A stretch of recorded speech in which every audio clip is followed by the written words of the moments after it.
말씀의 제목은 예수님과 나와의 거리. 주제는 예수님은 우리가 제자가 되기를 원하지 않으십니다. 또 다른 표현으로는 예수님은 우리가 제자로만 머물기를 원하지 않으십니다라고 하는 말씀의 제목을 함께 은혜를 나누겠습니다.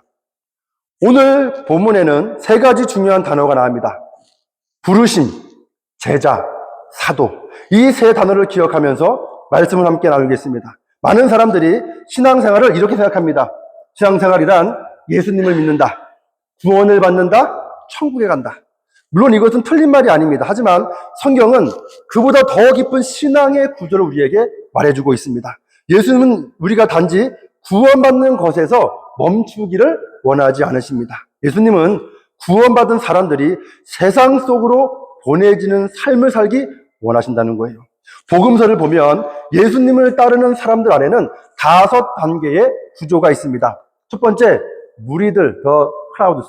두 번째, 따르는 사람들, 예수님을 따르는 사람들, the followers. 세 번째, 70인의 제자, the 70. 12제자, the 12죠. 다섯 번째는 3명의 이너 서클. 다른 표현은 예수님의 가장 애제자라고 하는 사람도 있다는 거예요. 무리들은 누구냐? 그저 예수님을 구경하러 온 사람들입니다. 기적을 보고 싶고 말씀을 듣고 싶어서 모여든 사람들입니다. followers, 따르는 사람들은 누구냐? 예수님을 좋아하고 따르지만 삶을 완전히 맡기지 않은 사람들입니다. 세 번째, 70인 제자, 예수님의 사역에 참여하기 시작한 사람들입니다. 네 번째, 12제자, 예수님과 가까이 동행하며 훈련받은 사람들입니다. 다섯 번째, 3명의 이너서클, 베드로, 야고보, 요한입니다. 예수님을 가장 가까이서 따랐던 제자들입니다. 복음서에 보면 예수님께서 특별히 이 3명의 제자만 따로 데리고 가신 대표적인 사건이 3군데가 나오고 있습니다. 무엇이냐? 야이로의 딸을 살리신 사건. 두 번째, 변화산 사건. 세 번째, 겟세마네 기도 사건입니다. 야이로의 딸 사건에서는 죽은 자를 살리는 권능을 보여주셨습니다. 변화산 사건에서는 하나님의 영광을 보여주셨습니다. 겟세마네 기도 사건에서는 십자가의 고난을 보여주셨습니다. 이 세 가지 사건을 보면 한 가지 중요한 사실을 알 수 있습니다. 무엇이냐? 예수님과 가까워질수록 더 많은 기적만 보는 것이 아니라 하나님의 영광과 동시에 십자가의 고난까지 함께 보게 된다는 것입니다. 여러분, 오늘 본문뿐만 아니라 이 복음서 전체를 보면 예수님은 모든 사람에게, 모든 무리에게, 모든 제자에게 같은 방식으로 말씀하지 않으셨습니다. 무리에게는 비유로 막연하게 말씀해 주셨습니다. 그러나 제자들에게는 그 비유의 뜻을 좀 더 구체적으로 명확히 설명해 주셨다는 거예요. 또 어떤 사건은 특정 제자들에게만 보여주셨습니다. 왜 그랬을까요? 그 이유는 순종의 깊이에 따라 감당할 수 있는, 받아들일 수 있는, 이해할 수 있는 일이 다르기 때문입니다. 그래서 이 시간 우리는 스스로에게 한번 질문해 보아야 합니다. 나는 지금 어디에 서 있는가? 내 순종의 깊이는 어디까지인가? 나는 무리 가운데 있는 사람입니까? 아니면 예수님을 따르는 팔로워입니까? 아니면 예수님의 제자입니까? 그것도 아니면 예수님께서 보내시는 사도입니까?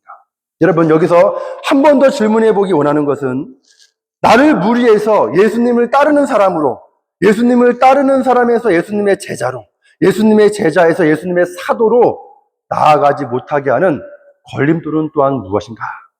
무엇이 나를 두렵게 합니까? 무엇이 나를 예수님의 부르심에 나를 주저하게 만듭니까? 무엇이 나를 예수님의 끊임없는 부르심에 나를 걱정하게 하고 무엇이 나를 부담스럽게 만듭니까? 우리가 항상 기억해야 하는 것은 주님은 끊임없이 지금도 여기 이 시간에 우리 10년 가운데 우리를 주님의 더 가까운 관계로, 더 깊은 자리로 우리를 부르고 계신다는 사실이라는 거죠. 본문 1절을 한번 보겠습니다. 이렇게 말씀합니다. 1절에서 예수께서 그의 12제자를 부르사 더러운 귀신을 쫓아내며 모든 병과 모든 약한 것을 고치는 권능을 주시니라. 이 구절에서 우리가 한 가지 기억해야 할 것이 있습니다. 무엇이냐면 이 헬라어 원문을 보면 한글 번역은 더러운 귀신, 이런 표현을 했어요. 원문에 가깝게 번역하면 원문은 이런 표현이에요. 더러운 귀신이 아니라 더러운 영들, unclean spirit. 이게 복수형이라는 거죠. 귀신이 아니라 복수, 스피릿이란 복수형이에요. 신약 성경의 헬라 원문을 보면 사탄, 데몬, 악마, 사탄, 사이탄 이런 표현이 각각 다르게 사용됩니다. 하지만 한글 성경에서는 이 번역이 이 표현들 대부분이 귀신이라는 단어로 번역되어 있어서 이 원문의 미묘한 의미가 충분히 전달되지 못하는 경우가 곳곳에 있다는 거예요. 오늘 본문에서 말하는 이 더러운 영들은 단순히 귀신이 한 존재만을 가리키는 것이 아니라 사람의 영혼을 혼탁하게 하고 흐리게 만드는 복수의 영적인 존재들을 의미한다는 거죠. 예를 들면 우리의 영적 기준을 흐리게 만들고 하나님과 세상 사이에서 타협하게 만들며 무엇이 옳은지 분별하지 못하게 만드는 복수의 영적인 존재들을 포함하는 표현들이라는 거죠.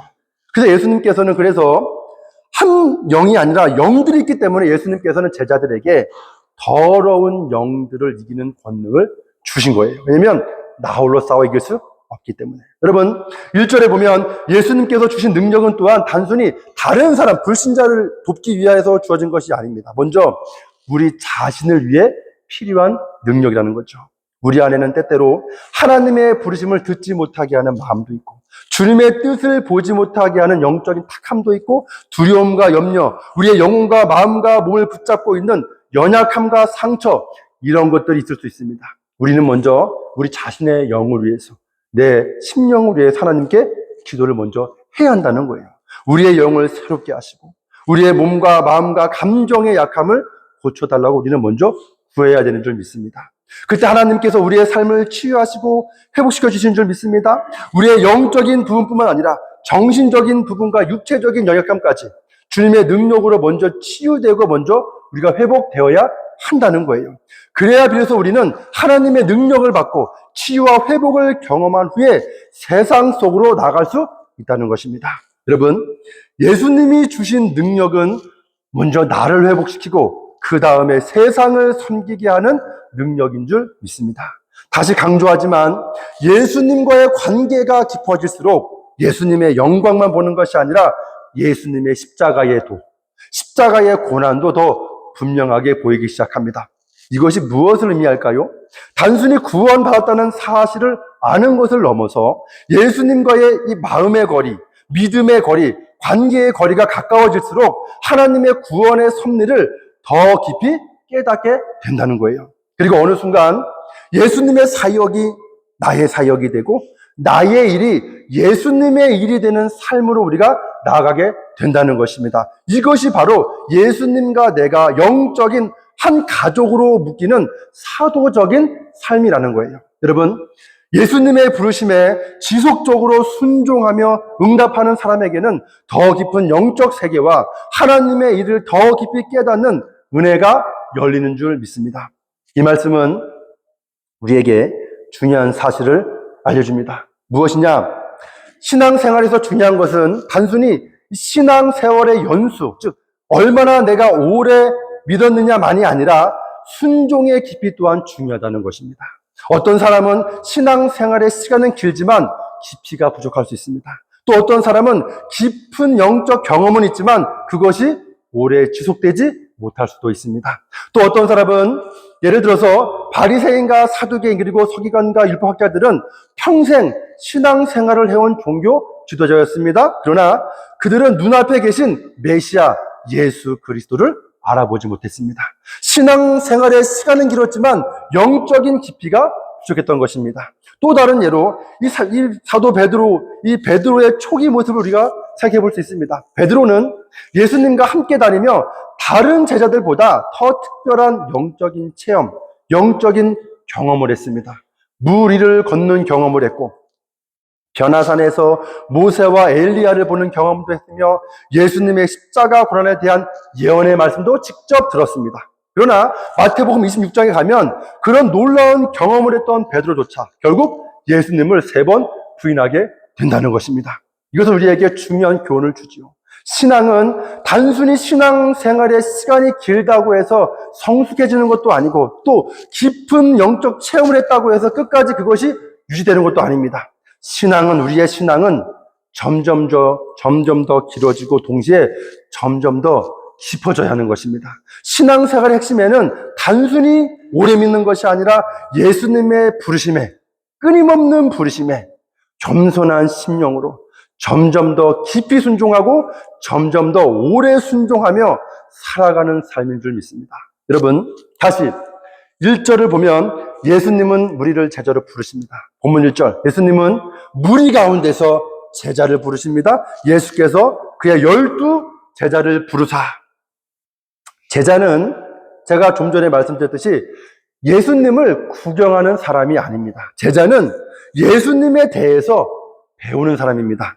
1세기 시대의 제자는 오늘날 학교의 학생과는 조금 달랐습니다. 그들은 단순히 교실에서 1세기에는 단순히 교실에서 지식을 배우는 사람이 아니라 스승과 함께 살고 스승과 함께 먹고 스승과 함께 이동하며 스승의 삶 전체를 가까이에서 배우는 도제식 관계였다는 거예요. 그래서 제자가 된다는 것은 단순히 지식을 배우는 차원이 아니라 스승에게 내 삶을 맡기고 스승의 삶을 따라 배우는 관계에 들어갔다는 것을 의미한다는 거죠. 여러분, 우리의 신앙생활도 마찬가지입니다. 예수님은 우리를 단순히 교회에 다니는 사람으로 부르신 것이 아니라 영적인 도제식 삶으로 우리를 부르고 계신다는 거예요. 그래서 우리 신앙생활은 단지 주일 예배만 드리는 것으로 끝나면 안 됩니다. 새벽이나 잠자기 전 하나님께 기도하고 주중에 말씀을 읽고 큐티를 하며 날마다 기도하는 삶을 사는 것, 이런 모습이 바로 이 시대에 21세기에 성령 하나님께서 우리를 이끄시는 영적 도제식 훈련인 줄 믿습니다. 여러분, 신앙생활이란 특별한 시간에만 하나님을 만나는 것이 아니라 매일의 삶 속에서 하나님의 말씀을 비추어 보며 살아가는 삶인 줄 믿습니다. 두 번째, 우리 2절을 보면 예수님은 제자를 사도로 보낸다. 여러분, 오늘 본문에서 중요한 변화가 있죠. 2절에 보겠습니다. 12 사도의 이름은 이렇다. 여러분, 제자들이 사도가 되었습니다. 이 사도라는 말은 헬라어로 아포스톨로스입니다. 다 아시겠죠? 아포스톨레스. 그 뜻은 무엇이냐? 보냄을 받은 사람이다. 제자는 누구냐? 배우는 사람입니다. 사도는 누구냐? 보내지는 사람입니다. 예수님은 제자를 부르신 후에 그들을 그냥 곁에 두지 않으셨습니다. 그들을 사도로 임명해 세상으로 보냈다는 거예요. 여러분, 7절에 보면 가면서 전파하여 말하되 천국이 가까이 왔다 하라. 예수님은 제자들을 복음의 전달자로 보내십니다. 이것이 바로 복음서 전체의 구조예요. 예수님은 천국을 선포하시고 제자를 만드시고 사도로 임명하여 세상으로 보내십니다. 마태복음 마지막 28장에 나오고 있죠. 28장에 너희는 세상으로 나가라. 그리고 모든 민족을 제자 삼아라. 제자는 제가 다시 한번 말씀드리지만 예수님께 나오는 사람입니다. 사도는 나왔던 그 제자가 세상으로 다시 보내지는 사람입니다. 무리가 제자가 되고 훈련받은 제자는 사도가 되어 세상으로 나가 잃어버린 양을, 죽어가는 영혼을 주님께로 이끌어야 합니다. 이것이 바로 주님께서 원하시는 영적인 순환 패턴이라는 거예요. 영적인 순환 패턴. 무리가 제자가 되고 제자가 사도가 되며 사도는 다시 세상 속으로 들어가 또 다른 무리를 주님께로 인도합니다. 이처럼 무리가 제자, 제자가 사도, 사도는 다시 세상으로 이어지는 이 영적 순환이 계속해서 우리 가운데, 교회 가운데 이루어져야 한다는 것입니다. 주님은 지금도 우리를 무리에서 제자로, 제자에서 사도로 끊임없이 부르고 계십니다. 여러분, 나는 지금 어디에서, 이 시간 스스로에게 한번 질문해 보아야 할 것은 나는 지금 어디에서 이 영적인 흐름이 지금 멈춰 있는가? 나는 어느 지점에서 예수님의 부르심에 대한 순종을 내가 미루고 있는가? 영적인 침체가 온 것은 아닌가 한번 생각해 봐야 한다는 거죠. 또 어떤 부분에서 내 삶의 영적 순환이 지금 내가 막혀 있는가? 이 시간을 통해 우리의 신앙이 다시 움직이기 시작하고 주님께서 원하시는 영적 순환 속으로 다시 들어가게 되기를 소망합니다. 여러분, 기억하십시오. 신앙은 멈추면 정체가 되고 다시 보내질 때, 세상 속으로 내가 보내질 때 다시 살아 움직입니다. 주님께서 우리를 부르시는 그 자리로 나아가 다시 살아 움직이는 믿음의 삶을 살 수 있기를 소망합니다. 세 번째, 1절이 좀 중요하기 때문에 제가 계속해서 반복합니다. 1절, 사도는 능력을 받고 나간다. 여러분, 예수께서 그의 12제자를 부르사 더러운 귀신을 쫓아내며 모든 병과 모든 약한 것을 고치는 권능을 주셨다. 예수님은 권능을 먼저 주십니다. 왜 예수님은 능력을 먼저 주셨을까요? 우리가 나아가는 세상, 우리가 바라보는 그 세상은 단순한 세상이 아니기 때문이에요. 세상은 영적으로 봤을 때 영적으로 중립적인 곳이 아닙니다. 이 세상에는 보이지 않는 영적 전쟁이 일어나는 곳입니다. 이 세상에는 하나님의 영, 홀리 스피릿과 더러운 영, 언클린 스피릿이 서로 대립하며 싸우고 있다는 거예요. 여러분, 그래서 예수님께서는 제자들에게 말씀하셨습니다. 능력을 받고 나가라. 왜냐하면 인간적인 재능과 능력, 인간적인 생각과 방법, 인간적인 계획만으로는 이 복음 사역을 감당하기 어렵기 때문이에요. 복음을 전하는 일은 가끔 누구한테 가서 그냥 교회 오세요, 예수님 믿으세요 이렇게 말하면 되지 않을까? 그런 차원도 이루어지는 게 아니냐는 거죠. 복음을 전하는 일은 단순한 종교 활동, 어떤 구호가 아니라 그 안에 보이지 않는 영적인 싸움이 있다는 거죠. 그래서 우리는 우리의 자신의 힘이 아니라 성령의 능력으로 세상 속에 나아가야 합니다. 전도는 말로만 하는 일이 아니라 성령의 능력으로 싸우는 영적인 전쟁입니다. 그래서 우리는 성령의 능력, 영적인 충만함, 하나님의 권세를 먼저 구하고 기도하며 구하고 세상에 나아가는 거죠. 여러분, 네 번째, 영적 무장이 없으면 오히려 시험에 든다. 오늘 본문에 보면 이 제자 명단을 우리가 보면 한 사람이 눈에 띕니다. 바로 4절이에요. 4절. 가나나인 시몬 및 가룟 유다 곧 예수를 판 자다. 가룟 유다, 그는 예수님의 제자였습니다. 그러나 나중에 예수님을 판 사람으로 변했습니다. 이것은 우리에게 정말 중요한 교훈을 주지요.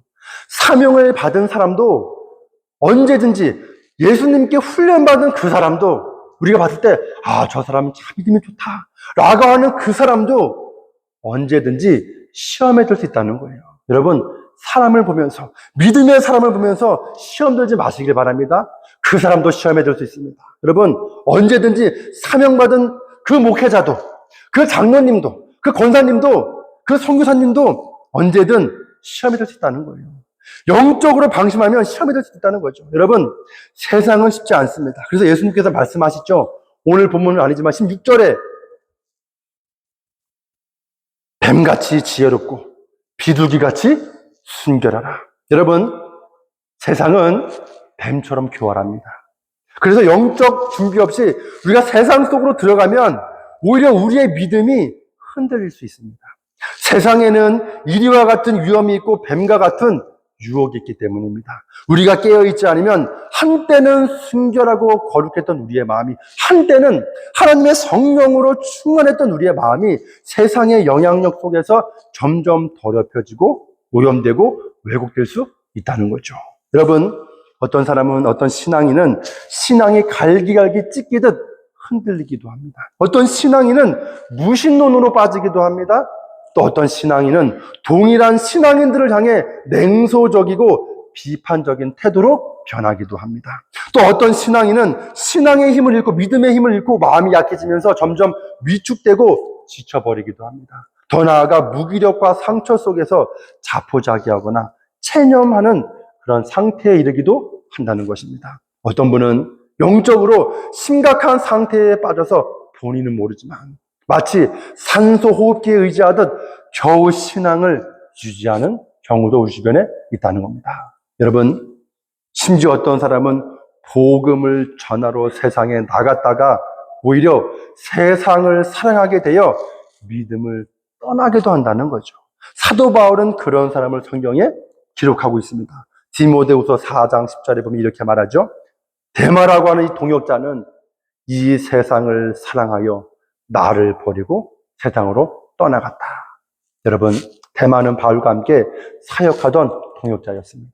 그러나 결국 세상 속으로 들어갔다가 세상을 사랑하게 되어 예수님을 떠난 사람이 되었습니다.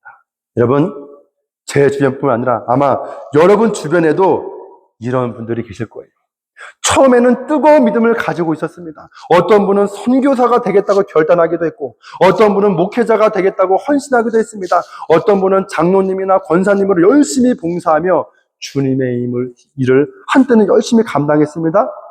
그런데 어느 순간 세상 속으로 들어가는 것은 우리의 사명이지만 우리가 세상을 닮아가는 모습을 발견하게 될 때가 있다는 거예요. 나도 모르게 세상에 살면서 나도 모르게 세상을 닮아가는 나의 모습을 발견하게 될 때가 있다는 거죠. 우리가 세상을 따라가는 모습을 볼 때가 있다는 거예요. 우리의 영적인 정체성은 하늘을 바라보는 삶입니다. 그러나 여기서 중요한 것, 우리의 육신은 땅의 것을 추구하는 성향을 우리가 가지고 있다는 거예요. 우리의 육신이. 여러분, 그래서 우리가 영적으로 방심하면 우리의 육적인 본성대로 세상에 끌려갈 수 있습니다. 그래서 우리는 우리의 마음과 생각과 의지를 그냥 방치해 두어서는 안 된다는 것입니다. 끊임없이 내 마음을 지키고 끊임없이 내 생각을 바로잡고 끊임없이 내 감정을 다스려야 합니다. 신앙생활은 흘러가는 대로 두는 삶이 아니라 끊임없이 깨어서 나를 지키는 삶인 줄 믿습니다. 여러분, 결론적으로 예수님은 우리를 무리로 부르지 않으십니다. 예수님은 우리를 제자로 부르셨습니다. 그리고 제자로 부르신 이유는 사도로 보내기 위함입니다. 제자는 배우는 단계입니다. 사도는 나가서 제자를 만드는 단계입니다. 왜 예수님은 제자들을 보내셨을까요? 한번 제가 이 말씀을 묵상하면서 가만히 생각해 보면 이것은 조금 이상한 일처럼 보여요. 왜냐하면 예수님 곁에 있으면 아주 안전하고 내 삶이 은혜롭고 또 예수님 곁에 있으면 배울 것도 많기 때문입니다. 그런데 예수님은 제자들을 자기 곁에 계속 두지 않으셨습니다. 오히려 세상으로 보내셨습니다. 이것이 오늘 본문이 우리에게 던지는 질문이죠. 왜 예수님은 제자들을 안전히 곁에 두지 않으시고 세상에 보내셨을까? 우리가 성경을 보면 하나님의 이 구원의 역사 속에는 반복적으로 계속해서 보내심의 사건이 나옵니다. 보내심의 사건. 성부 하나님께서 성자를 세상에 보내셨고 성자 예수님께서 제자들을 세상으로 보내셨으며 성령 하나님께서는 오늘날 교회 안에서 역사하시며 교회가 세상 속에서 빛과 소금의 사명을 감당하도록 지금도 이끌고 계십니다. 예수님은 요한복음 20장에서 이렇게 말씀하시죠. 아버지께서 나를 보내신 것 같이 나도 너희를 보내노라. 여러분, 복음은 무엇이냐? 내 안에, 우리 교회 안에 머물기 위한 것이 아니라 세상을 향해 흘러가도록 주어진 것입니다.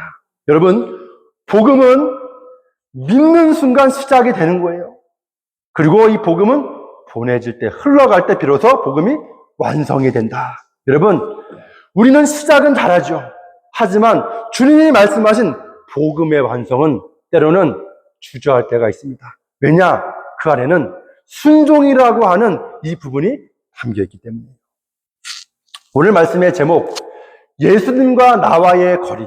부제, 예수님은 우리가 제자가 되기를 원하지 않으십니다. 다른 말로 하면 예수님은 우리가 제자로만 머물기를 원하지 않으십니다. 예수님께서는 우리가 사도가 되어 세상에 나가기를 원하십니다. 오늘 본문 5절에서부터 15절을 보면 예수님은 제자들에게 계속해서 명령하십니다. 가라, 전파하라, 주라, 머물라. 예수님은 제자들에게 세상으로 나가 복음을 전하라고 반복해서 말씀하십니다. 여기서 우리가 기억해야 할 중요한 사실이 있습니다.